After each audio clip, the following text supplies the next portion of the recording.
Olá, pessoal. Eu sou Tainá Vieira, sou fonoaudióloga formada pelo Centro Universitário Fluminense, o Uniflu. Sou pós-graduanda pelo CBI Miami em terapia ABA com ênfase em autismo e deficiência intelectual. A Amanda me convidou para falar um pouquinho sobre a fala com importância na rotina, né? O que a rotina tem de importante para a fala? Quando a gente vem falar sobre a questão da fala, sobre a linguagem oral, muitos aspectos começam a englobar essa questão, né? Mas para não ficar um vídeo tão extenso, porque é um tema assim bem abrangente, é um tema que eu poderia falar aí por 1 hora, vamos começar falando da rotina, né? Quais são os benefícios que a rotina tem para as nossas crianças? Então, assim, vamos colocar do ponto de partida nós.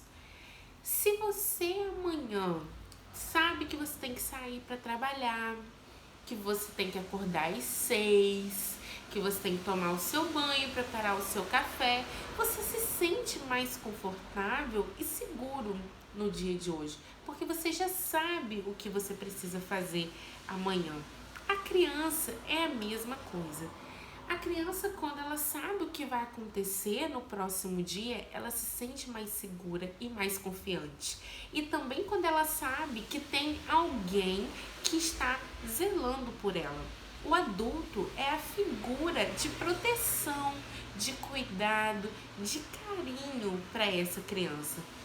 Por mais que a gente possa adquirir planners e quadros, né, para a gente estar fazendo a rotina, é interessante observar como que se tiver tudo isso, mas não tiver a presença do adulto, não se torna uma rotina, porque o adulto vai ser um intermediário para a criança, né?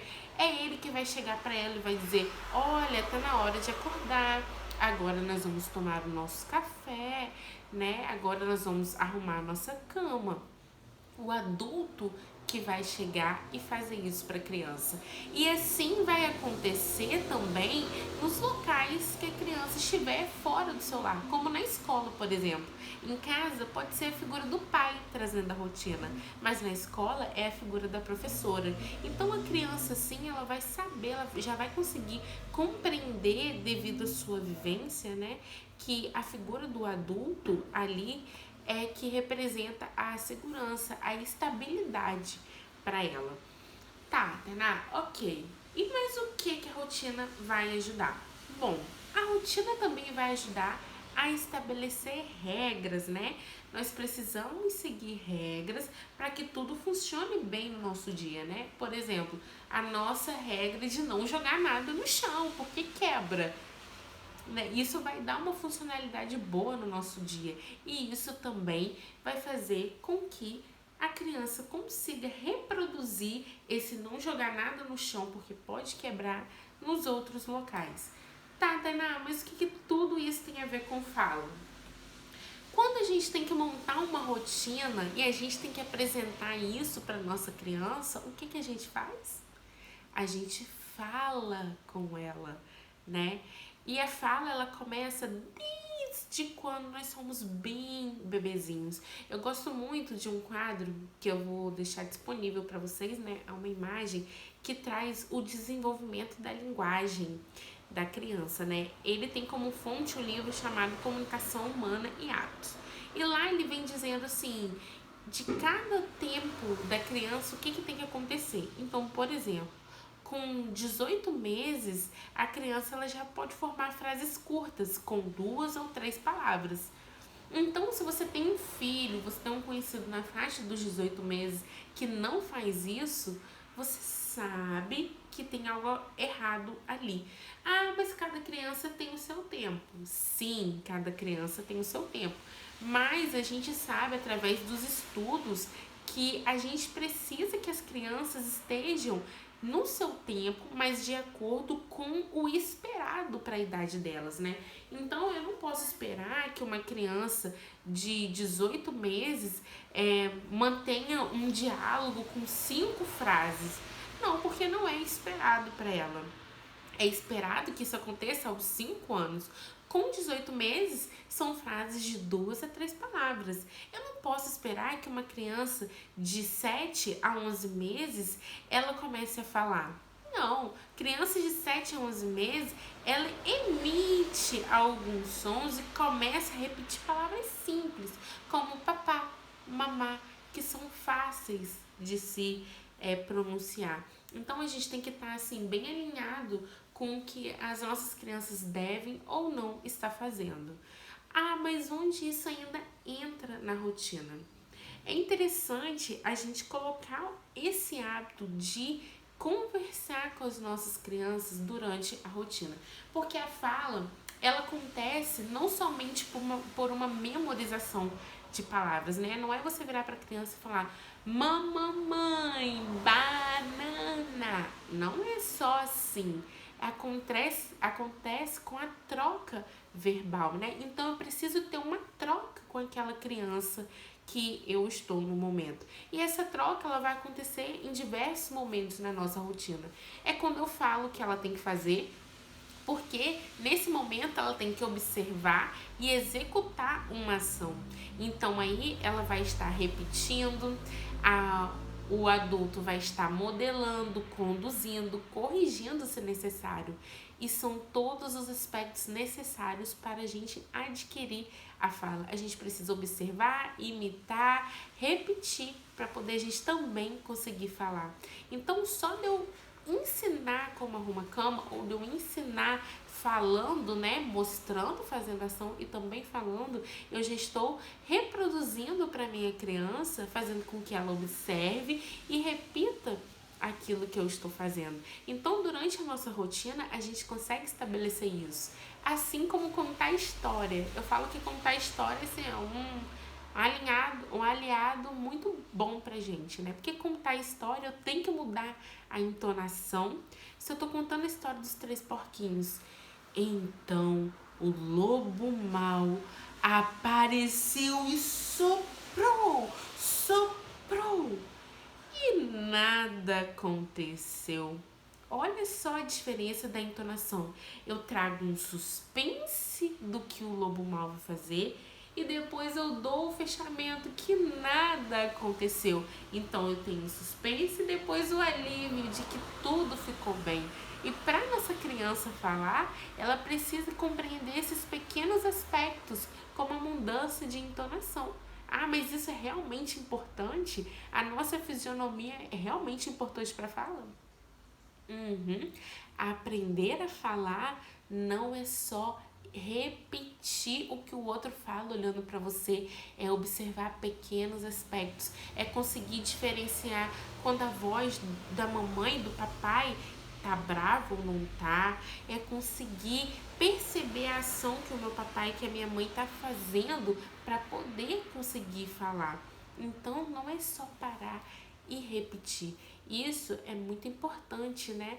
Que fique claro para poder a gente conseguir desenvolver bem. Até porque a oralidade, ela vai ser a transmissão de tudo aquilo que nós temos na nossa memória, né? Então, para poder a gente transmitir algo, a gente também precisa viver nova experiência e incluir a brincadeira no parquinho, né? Sair para brincar em parquinhos na nossa rotina, a contação de história, como eu já falei, né? Conhecer novos lugares, trazem novas experiências para a criança. Então a criança vai ter o que falar, vai começar a ter um repertório fonético, porque em cada lugar que eu for com essa criança, eu posso estar dizendo para ela: olha filho, olha onde a gente veio, a gente está na pracinha, esse aqui é o escorrega, ele é amarelo, é azul, olha um amigo. Então, tudo que você conseguir falar para o seu filho, né, explicar para ele através da fala, vai ajudar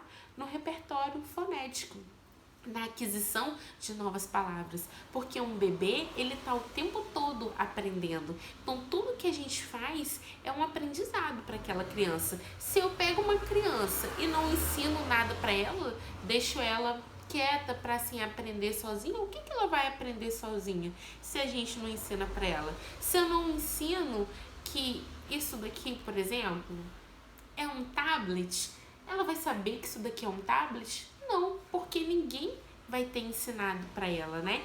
Então a gente precisa ensinar as nossas crianças. E esse ensinamento a gente consegue fazer através de todos esses aspectos que eu falei. Tainá, mas eu tenho uma criança que tá com 1 ano e não fala nada, não balbucia. Então, a gente tem que correr atrás para saber o que está acontecendo.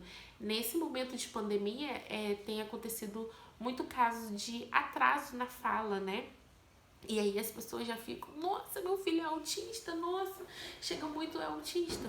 Não tem como a gente dizer isso, né? Porque a pandemia fez com que a nossa rotina mudasse muito e muitas vezes os pais não sabiam como lidar com aquela criança em casa. Não tinha escola, que é uma grande aliada na rotina, é uma grande aliada para fala. Não tinha contato com outras crianças, não saía de casa, não se aprendia nada, e home office e muita coisa acontecendo, então os pais ficaram sobrecarregados, né, sem saber o que fazer, e aí as crianças acabaram ficando um pouco sem aprender certas coisas e fez com que acontecesse um atraso de fala.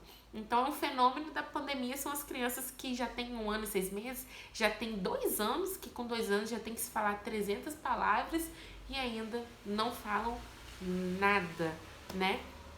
E aí, quando isso acontecer, o ideal é procurar um fonoaudiólogo, né? Para poder a gente investigar e saber o porquê que disso está acontecendo. Estimular.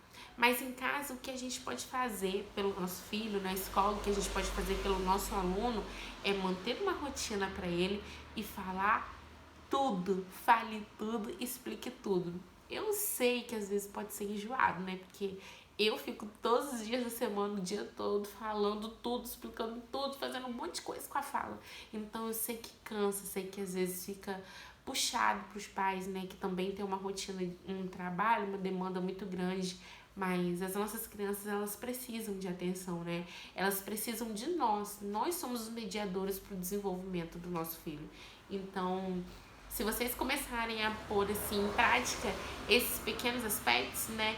Falar mais, começar a sair mais, interagir mais, tirar mais das telas, porque as telas, apesar de terem vídeos, elas são na verdade vilãs se não souberem serem usadas, né? Deixar o filho vivenciar o mundo, a gente vai começar a ter um ganho muito grande nesse momento que nós estamos sofrendo.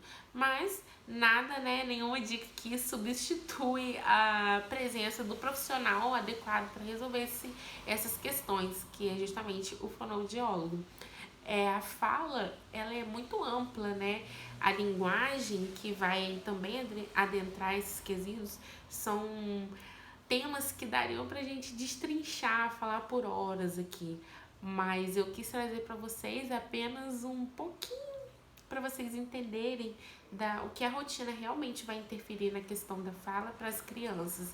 Então, caso vocês tenham alguma dúvida ou vocês precisem, né, de atendimento para algum filho, alguma criança, queiram conversar, tirar uma dúvida mais específica, pode me procurar lá no Instagram. A Amanda tá repostando bastante, né, que eu tô repostando e gravando, mas o meu arroba é Tainá, THAYNA Vieiras, com S no final. A minha fotinha tá de jaleco, então vai ser fácil de vocês me acharem por lá. Vocês podem me mandar um direct, podem entrar em contato comigo. Eu atendo aqui em Campos e atendo lá em Macaé também. Espero que vocês tenham gostado desse vídeo, né? Que tenham ficado com um gostinho de quero mais, queiram saber mais para poder irem me procurar e a gente conversar e trocar bastante. Lógico que algumas questões a gente só consegue desenvolver dentro do consultório, né? Porque são questões específicas, então precisa de toda uma análise, de toda uma observação, fazer uma anamnese, que é uma conversa para entender o que está acontecendo. Mas vai ser um prazer ajudar vocês. Agradeço muito a Amanda por ter me convidado para estar falando um pouquinho. É a primeira vez que eu falo como fonoaudióloga, né? Para os pais, para também profissionais, então tá sendo assim de uma grande experiência, de muito valioso para mim. Espero que vocês tenham gostado e aproveitem as demais palestras, aí, os demais vídeos que terão nessa semana, porque o conteúdo tá incrível. Um beijo e muito obrigada.